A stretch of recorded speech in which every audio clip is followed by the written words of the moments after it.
Hello everyone and welcome back to my YouTube channel with another informative and useful video.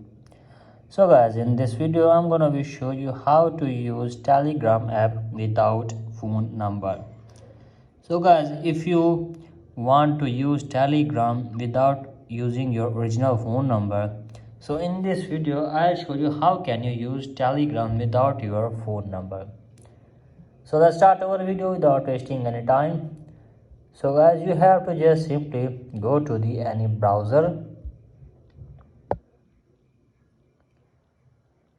and then search here for phone number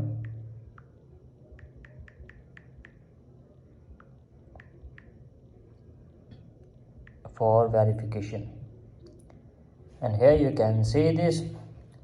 So here you can easily find the website, so simply tap on this and then you can use this website for your Telegram app, and you can also buy a phone number from here.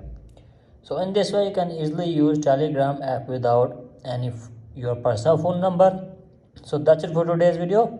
Hope this video helps you. Please like and subscribe to my YouTube channel as well. Thank you.